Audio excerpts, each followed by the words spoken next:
Welcome to BSACI topper স্টকের আরো একটি পর্বে তোমাদের সকলকে স্বাগত।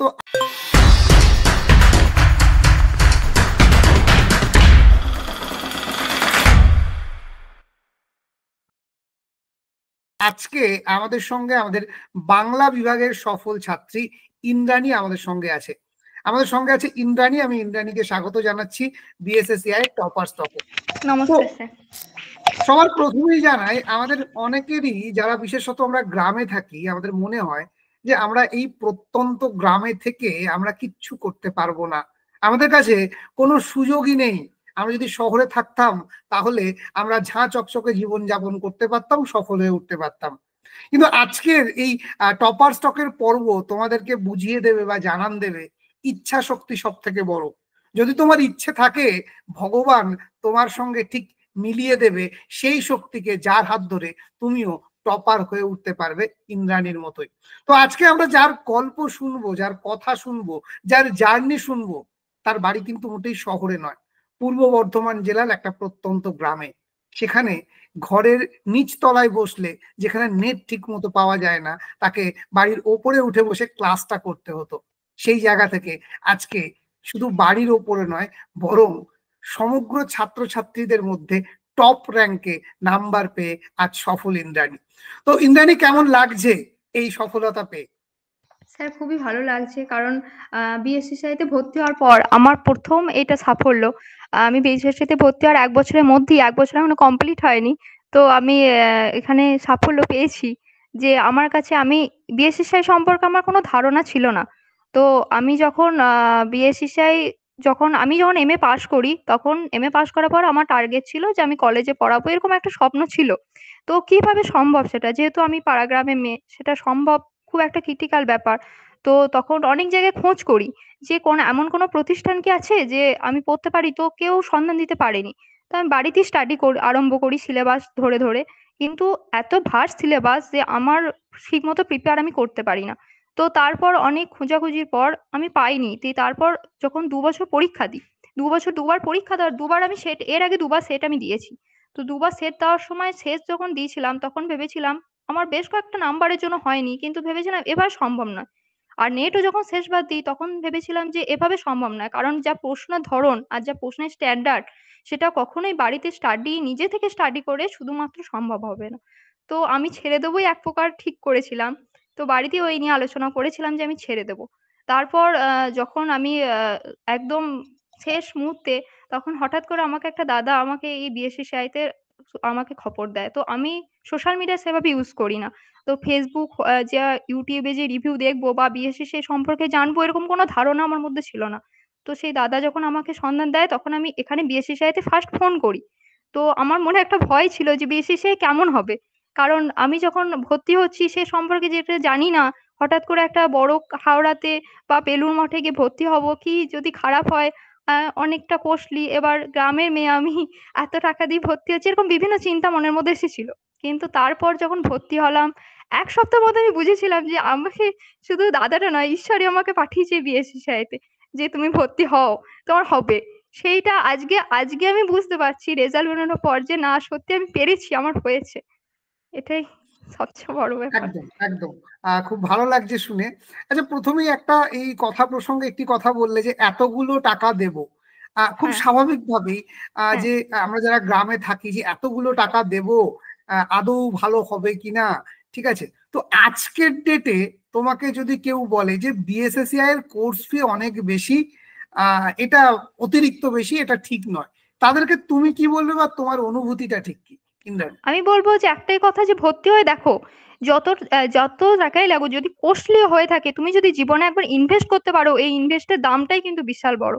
আজকে ভর্তি হওয়ার পর, যদি আমি পাশ করার পর যদি কলেজ অ্যাসিস্ট্যান্ট প্রফেসর হিসেবে কেউ জয়েন করতে পারে, তো সে তো আরো অনেক কিছু পাবে। তাহলে সেই যে পাওয়াটা, সেই ভর্তি হচ্ছি, সেই কস্টলিটা, সেটা তেমন বেশি কিছুই নয়। আচ্ছা, ইন্দ্রাণীর কথা প্রসঙ্গে আমি যেটা জানতে পারলাম সেটা হচ্ছে, ইন্দ্রাণী আগেও সেট পরীক্ষা 2বার দিয়েছে, হ্যাঁ। প্রস্তুতি নিয়েছে, অনেক ভাবে চেষ্টা করেছো, কিন্তু নেট বা সেট কোনোটাই হয়নি। না। তো বিএসএসসিআই ছাড়া নেট সেটের প্রস্তুতি আর বিএসএসসিআই ডিজিটাল লার্নিং অ্যাপকে সঙ্গে নিয়ে নেট সেটের প্রস্তুতি, পার্থক্য ঠিক কোথায়? আর কেন আগে অসফল হলে আজকে বিএসসিসিআই এর সঙ্গে থেকে তুমি সফল, এই বিষয়টা যদি আমাদের একটু বিস্তারিতভাবে জানাও। বিএসসিসিআইতে যখন ভর্তি হলাম, এক সপ্তাহের মধ্যে আমার কাছে সমস্ত কিছুই চলে এসেছিল। বিএসসিসিআই সমস্ত features, question bank, mock test বা ফাউন্ডেশন মক টেস্ট, যত কিছু সব ফিচার্স চলে এসেছিল। তো সেই ফিচার্স গুলো দেখে বুঝেছিলাম, মানে প্র্যাকটিস করতে করতে কোশ্চেন ব্যাংকে এত আনলিমিটেড কোশ্চেন, মানে একটা কোশ্চেন সলভ করার পর যে পরের বারে দ্বিতীয় সেই কোশ্চেনটা আসবে সেটা নয়, মানে প্রচুর কোশ্চেন দেওয়া আছে, যতবার প্র্যাকটিস করা যায়। তো প্রথম প্রথম প্র্যাকটিস করতে করতে একটু কষ্ট হতো, তারপর আস্তে আস্তে আমি চেষ্টা করতাম যতক্ষণ না 100% হবে, তো 100% হওয়ার চেষ্টা করতাম। তো সেরকম পরীক্ষা দিতে দিতে আপনার অনুপ্রেরণা শুনতে শুনতে মাঝে মাঝে গতিও থেমে যেত, মনে হতো না আর হচ্ছে না, কিন্তু আমরা সেই কথাগুলো আবার শুনতাম। সেরকম করে আমার আর শেষবার যখন বিএসসিসিআইতে ভর্তি হওয়ার আগে, যখন আগের যে বছরটা, সেই বছরটা আমি খুব ভালোভাবে রিয়ালাইজ করেছিলাম যে আমার পক্ষে সম্ভব নয়। কারণ যে স্ট্যান্ডার্ডের প্রশ্ন পড়ে বা যে ধরনের এখানে প্রশ্ন ওরা লেভেলে, যে লেভেলে তৈরি করে নেট সেটের ক্ষেত্রে, সে লেভেল বাড়িতে শুধু স্টাডি করে সেটা কখনোই সম্ভব হবে না। তো আমি সেটা রীতিমতো সেটা চিন্তা করেছিলাম, তারপরে ছেড়ে দেবো বলেই ভেবেছিলাম। তো তারপর বিএসসিসিআই এর সঙ্গে যুক্ত হই, তারপর বুঝতে পারি যে কতটা পরিবর্তন। কারণ যে প্রশ্নগুলো আমি পরীক্ষার হলে বিএসসিসিআই তে ভর্তি হওয়ার আগে পারিনি, আমি ছেড়ে চলে এসেছি, ভেবেছি যে আমার পক্ষে হবে না। যেমন বিএসসিসিআই তে ভর্তি হওয়ার পর ফার্স্ট যখন আমি পরীক্ষা দিয়েছিলাম, আমি প্রথমবারই নেটে অ্যাডমিশন টু পিএইচডি কোয়ালিফাইড করেছিলাম। তো তখন আমি বুঝেছিলাম যে না, প্রশ্নটা কতটা আমার কাছে জলের মতো হয়ে গেছে। আর যখন সেট পরীক্ষা দিই তখন মনে হচ্ছে প্রায় তো সবই জল, মনে হচ্ছে স্যারই হয়তো কোশ্চেন করেছেন। তো সেই অনুভূতি এসেছিল। আচ্ছা, এই অনুভূতির বিষয় থেকে বলি যে বাংলার ছাত্রছাত্রীদের মধ্যে একটা বিষয় আছে, বাংলা একটা সাহিত্যের বিষয়, এখানে টেক্সট ছাড়া কোনো গতি নেই, টেক্সটই শুধু পড়তে হবে, এখানে কোনো শর্টকাট নেই। তো কোচিং কখনোই তোমাকে সাকসেস এনে দিতে পারবে না। তোমার কি মত, তোমার কি মনে হয়, তাদের উদ্দেশ্যে তোমার কি বার্তা হবে?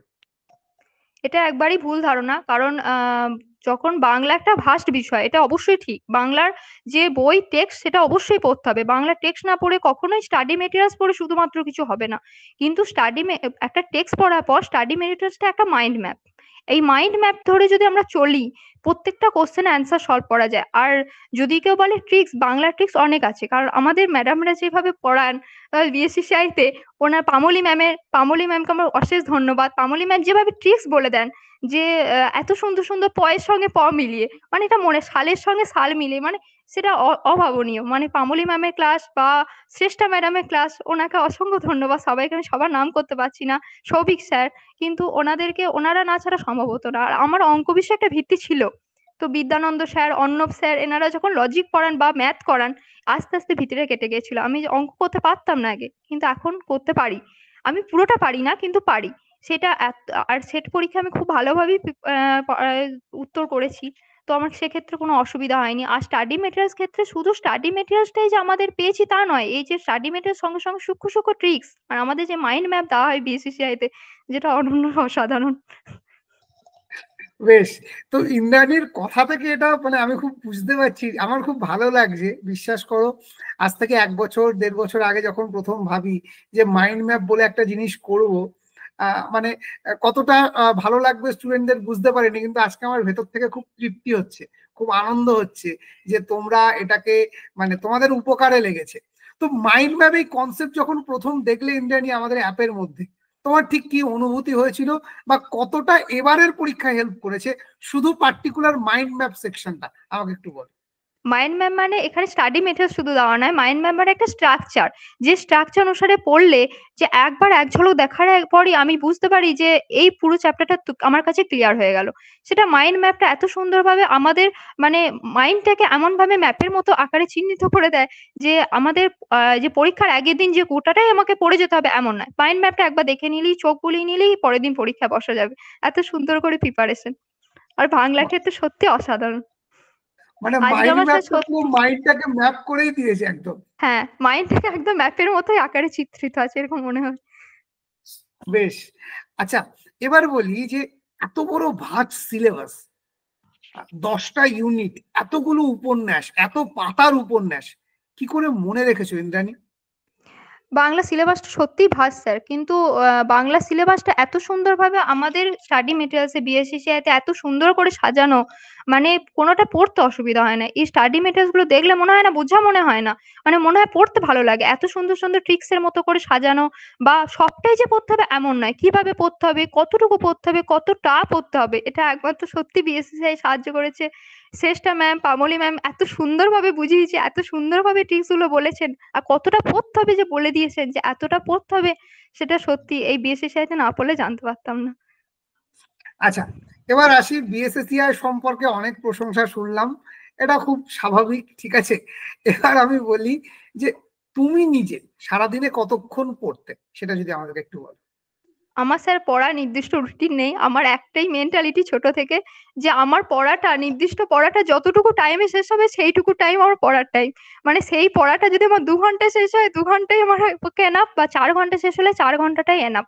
তো আমি কখনো কোনোদিন রাত জেগে পড়তে পারিনি। অনেকে রাত জেগে পড়তে পারে। আমার শারীরিক অসুস্থতার কারণে, আমার খুবই শরীর খারাপ করে মাঝে, মাঝে। আমার শারীরিক অসুস্থতার কারণে আমি রাত জেগে পড়তে পারিনি। তো আমি রাত ৯টার মধ্যেই খেয়ে দিয়ে শুয়ে পড়ি। তো কিন্তু ভোরে আমি উঠতে পারি। ভোরে আমি গ্রীষ্মকালের দিনে এমনও হয়েছে ৩:৩০ থেকে উঠে পড়েছি, বা ভোরবেলায় ৪টে থেকে উঠে, ৪টেটা মাস্ট ছিল পরীক্ষার বেশ কয়েক মাস আগে ৪টেটা মাস্ট ছিল। তো ৪টে থেকে টানা ৬টা পর্যন্ত পড়া। তারপরে আবার ওই টাইমটা খুব কাজে লেগেছে, কারণ ভোরবেলায় কনসেনট্রেটটা খুব সুন্দর হয়ে যায়। আর সারাদিন মোটামুটি সকালবেলা, দুপুরবেলা আমি যখনই টাইম পেয়েছি পড়েছি। নির্দিষ্ট কোনো পড়ার সময় আমার ছিল না। তবে মোটামুটি ৮-৯ ঘন্টা তো বটেই। একেবারেই। আচ্ছা, এবার বলি যে মক টেস্ট সারাদিনে কতবার মক টেস্ট দিতে, বা কখন মক টেস্ট তুমি দিয়েছো? একদম সমস্ত পড়া কমপ্লিট হয়ে যাওয়ার পর, নাকি প্রতিদিন যতটুকু পড়লে তার উপরেই মক টেস্ট দিতে? মোট কথা মক টেস্ট কতবার দিয়েছো, কখন দিয়েছো, সেই বিষয়ে যদি একটু বলো। মক টেস্ট আমি প্রতি না, যতটুকুনি পড়েছি ততটুকুনির ওপরেই আমি মক টেস্ট দিয়েছি। আজকে যদি গল্পটা পড়েছি, আজকে সে গল্পের উপরেই আমি মক টেস্ট দিয়েছি। এবং সবচেয়ে বেশি আমার সাহায্য করেছে আপনি যেটা বলেছেন রিভিশন। রিভিশনটা মাস্ট। আমি পড়ার দিন শেষে, রাতে যখন আমি শোয়ার আগে যদি একবার ১ ঘন্টা সারাদিনে কি পড়েছি সেটা যদি একবার রিভিশন দিতে পারি, সেটা খুবই হেল্পফুল হয়ে যায় পরীক্ষার ক্ষেত্রে। আর যেটা মক টেস্টটা, এত সুন্দরভাবে মক টেস্ট গুলো দেওয়া আছে যে মক টেস্ট গুলো পরীক্ষা দেওয়ার পরই বোঝা যায় যে আমি কতটা প্রিপেয়ার। মানে আমি যখন করতে বুঝতে পারি যে আমার হয়তো মনে হয় যে আমার পড়া হয়ে গেছে এই চ্যাপ্টারটা, কিন্তু যখন মক টেস্ট দিই তারপরে বুঝতে পারি যে না, আমার কিছুটা এখনো গাফিলতি রয়েছে। এরকম করে মক টেস্ট দিতে সেই গল্পটা সম্পর্কে আরো বেশি সমৃদ্ধ হতে পেরেছি। বেশ। পরীক্ষার ঠিক আগের মুহূর্তে বিএসএসিআই এর তরফ থেকে দেখবে লাস্ট ১ মাস মানে র্যাপিড ফায়ার রাউন্ডের মতো মক টেস্ট চলতে থাকে। সিবিটি, ম্যারাথন মক টেস্ট, এআইবিটি, মানে এক এক দিন এক এক রকম চলতে থাকে। তো এইগুলো তোমার প্রস্তুতিতে কতটা হেল্প করেছে, বা তোমার সাফল্যে কতটা সঙ্গী হয়েছে? আগের যে মক টেস্ট গুলো হয় সেই মক টেস্ট গুলোতে মক টেস্ট নেওয়ার পর র্যাঙ্ক লিস্ট দেওয়া হয়। তো র্যাঙ্ক লিস্ট যখন দেওয়া হয় তখন বোঝা যায় যে আমি কোন র্যাঙ্কে আছি। আমি আগে দেখতাম যে আমার ১০ এর মধ্যে আছে, তো তো সেই ১০ এর মধ্যে থাকাটা আস্তে আস্তে যখন ১০ এর মধ্যে থাকতো বা কোনো কোনো সময় নেমে যেত, ওটা চেষ্টা করতাম যাতে আরো বেশি উপরে ওঠে। বা এই করতে করতে যে একটা নেশা, সেই নেশাটা চলে এসেছিল। আর যে পড়াশোনার ধারাটা এভাবে আরো বেশি বজায় ছিল, কারণ আমার একটা তাগিদ ছিল যে পরের দিন যে আমাদের যে মক টেস্ট গুলো দেওয়া হতো তার জন্য একটা নির্দিষ্ট রুটিন ছিল, যে আজকে এতটা পরীক্ষা হবে কি কালকে এতটা পরীক্ষা হবে। তো এটা একটা পড়ার তাগিদ চলে এসেছিল, না এটা আমি প্রিপেয়ার করব। তো যদি ৪ র্যাঙ্কে নাম আসতো তখন ভাবতাম যে না ৩ করব। সেই ৩ করার মধ্যে যে একটা আলাদা যে একটা মনের মধ্যে যে একটা ছিল, সেই জন্য আরো বেশি পড়াশোনার তাগিদটা আরো বেড়ে গিয়েছিল। তার মানে প্রতিনিয়ত পড়াশোনা করতে হবে, আর হ্যাঁ, মক সে টেস্ট দিয়ে প্রতিনিয়তই নিজেকে পড়াশোনা করতে প্রতিনিয়ত হবে। হ্যাঁ, আর হাল যাচাই ছাড়লে করতে হবে না। হবে। বেশ, খুব ভালো। আচ্ছা, অনলাইন ক্লাস মানে তো সেই একটা যান্ত্রিক ব্যাপার, মানে একটা যন্ত্রের সঙ্গে কথাবার্তা। কখনো বোর লাগেনি ক্লাস করতে? না স্যার, অনলাইন ক্লাসে কোনো বোর লাগেনি। আমার মনে হতো যে আমি তো বাড়িতে বসে পড়াশুনো করছি। আমাকে তো যেতে হচ্ছে না অতটা। এটাই আমার কাছে একটা বড় বিষয়। তাহলে আমাকে যখন যেতে হচ্ছে না, বাড়িতে বসে যখন দিচ্ছি তখন কোনো বোর লাগার কোনো বিষয় না। আর আমাকে যখন পড়তে হবে, এটা আমার কখনো বোর লাগেনি। আমার ক্লাসগুলো এতটাই ইন্টারেক্টিভ ছিল, যে এত অ্যাট্রাকটিভ ছিল যে স্যাররা এত সুন্দর করে বুঝিয়েছেন, এত সুন্দর করে বলেছেন যে একটু বোর লাগার কোনো মানে জায়গা পায়নি। প্রতি সময়তেই খুব ভালো লেগেছে। আর সৌভিক স্যারের ক্লাসগুলো এত সুন্দর করে সাজানো গোছানো করে স্যার বলেছে যে প্রতিটা মনে হচ্ছে প্রতি মিনিটে মিনিটে কোনোটাই বাদ বাদ যায়নি। আর হয়তো আমি প্রতিদিন ক্লাস করতে পারতাম না, দু একদিন মিস যেত, সেই রেকর্ডিং ভিডিও আমি শুনে নিতাম। বেশ। আচ্ছা, এই অনলাইন ক্লাসে পার্সোনাল কেয়ার, মানে সাপোজ তোমার কোথাও আটকে গেল, কোথাও বুঝতে পারছো না, তো সেই জায়গাটা কি পাওয়া যেত? সেই সাপোর্টটা পাওয়া যেত বিএসএসসিআই এর তরফ থেকে? কিভাবে পাওয়া যেত? হ্যাঁ অবশ্যই স্যার, যদি কোনো জায়গায় আটকে যেত তো স্যারের শেষে কোশ্চেন অ্যান্সার আলোচনা থাকতো। তো স্যার জিজ্ঞাসা করতেন প্রত্যেক জনাকেই, স্যার ধরে ধরে জিজ্ঞাসা করতেন, যার যারা হাত তুলে বলতো যে আমার অসুবিধা আছে, কোনোটাই স্যার বলতেন না যে চলে যেতেন না যে ক্লাসে না উত্তর দিয়ে। তো প্রতিটাই ডাউট উনি ক্লিয়ার করে তবে ক্লাস থেকে যেতেন, প্রতিটা স্যার ম্যাডামই এটা করেছেন বিএসসি। আচ্ছা, মডারেটর সাপোর্ট কতটা পেয়েছেন? মডারেটর স্যার চরম ভাবে পেয়েছি, কারণ আমি এই পরীক্ষার মাঝেই আমার বিএড কমপ্লিট হয়, আমার 2022-24 বিএড আমি কমপ্লিট করি। তো বিএড একটু চাপও ছিল। তো যখন 6 মাস আগে যখন বিএড এ খুব চাপ ছিল, আমি পড়াশোনা সেভাবে করতে পারিনি, ক্লাসও নিয়মিত করতে পারতাম না, কিন্তু ম্যাডাম ফোন করে নিয়মিত আমাকে বলতেন যে তুমি কেন ক্লাস করছো না, বা তোমার পরীক্ষাগুলো দাও, এই যে কথাগুলো বলতেন, এইটা একটা মনের মধ্যে জোর ছিল না, পাশে ম্যাডাম আছে পড়তে হবে। তো সেইটা আমাকে খুব হেল্প করেছে। আর ম্যাডাম কোনো সময় বিরক্ত হওয়া বা কোনো জিনিস না ধরা বা জিজ্ঞাসা কোনো হঠাৎ করে কোনো অসুবিধা হলেও ম্যাডাম সাহায্য করতেন। আর যদি কোনো রকম বলতাম যে আমার এই অসুবিধা প্রবলেম, উনি সঙ্গে সঙ্গে সলভ করে দেন। বিএসসি সাহেব বেশ, প্রতিটা টিম খুব সাহায্য করেছে। মানে 1 বছর বিএসএসসিআই এর সঙ্গে যে জার্নিটা সেটা খুব ভালো ছিল, এবং হ্যাঁ স্যার। আহ, এখনো পর্যন্ত যে সাফল্য, 1 বছরের মধ্যে কোর্স শেষ হওয়ার আগেই সাকসেস চলে এসছে। সব মিলিয়ে হ্যাঁ স্যার। যারা তোমার মতো স্বপ্ন দেখছে সফল হওয়ার, কিন্তু হতে পারছে না, তাদের উদ্দেশ্যে তোমার টিপস কি কি থাকবে? আমি শুধু একটা কথা বলবো যে যে কোনো জিনিসই পরীক্ষা, যদি আমি কোনো একটা টার্গেট নিয়ে থাকি তো সেটাকে ধরে রাখতে হবে। হ্যাঁ হয়তো হেরে যাব, কিন্তু হারলে হবে না, ওইটা হালটা ধরে থাকতে হবে যে না আমাকে পারতে হবে, এই পারতে হবে বিষয়টা ধরে থাকতে হবে। তো সেই দিকে টার্গেট রাখতে হবে আর নিয়মিত ক্লাস করতে হবে। যদি কেউ পেড আমাদের বিএসসি সাহিত্যে পেড ব্যাচের স্টুডেন্ট হন, তাদেরকে বলবো যে যারা পরীক্ষা দেবেন তাদেরকে বলবো যে তোমরা নিয়মিত মক টেস্ট কোশ্চেন ব্যাংক দেবে, প্র্যাকটিস করবে, আশা করি প্র্যাকটিস করলে বুঝতে পারবে যে এটা কোনোটাই বিফলে যাবে না, খুব সুন্দরভাবে নিজেরাই প্রিপেয়ার হয়ে যাবে। আচ্ছা, যারা এখনো ভাবছে যে কোচিংটা নেব নাকি নেব না, নাকি আর একবার ট্রাই করে দেখি তারপর যা হয় হবে, তাদের উদ্দেশ্যে তুমি কি বলবে? আমি প্রথমেই বলবো চোখ বুজে ট্রাইটা করে নিতে, চোখ বুজে ভর্তি হতে, কোনো কথা না। তারপরে যা হয় হবে দেখা যাবে, এক এক সপ্তাহ ক্লাস করার পরে সে বুঝতে পারবে। মানে কোনো রকম আমি 1 সপ্তাহের মধ্যে রিয়ালাইজ করেছিলাম যে আমি কোন জায়গায় কোন পজিশনে চলে আসতে চলেছি। আমার খুব ভালো লেগেছিল আমার পার্সোনালি। তো স্যার আমি সত্যি আজকে আমার একটা কথাই মনে হচ্ছে যে বিএসসি স্যার না থাকলে আমার এত বড় জায়গাটা আমি আসতে পারতাম না। তো অশেষ ধন্যবাদ স্যার। থ্যাংক ইউ ইন্দ্রাণী, খুব তাড়াতাড়ি হুম। দেখা হবে বিএসএসসিআই এর হ্যাঁ স্যার। সংবর্ধনার মঞ্চে তোমার সঙ্গে। অবশ্যই এসো। আজকে হুম। এই পর্যন্ত, তোমার এই জার্নি অনেকের অনুপ্রেরণা হোক, এবং তুমিও সফল হয়ে ওঠো, খুব তাড়াতাড়ি জেআরএফ আসুক, এটুকুই চাইবো। এবং মূল যে লক্ষ্য, অধ্যাপিকা হয়ে ওঠার লক্ষ্য, সেই স্বপ্ন পূরণ হোক। বিএসএসসিআই সদা সর্বদা, পুরো টিম এবং আমি নিজে তোমার সঙ্গে ছিলাম, আছি এবং থাকবো। আজকে এই পর্যন্ত, তোমাকে অসংখ্য ধন্যবাদ স্যার। ধন্যবাদ।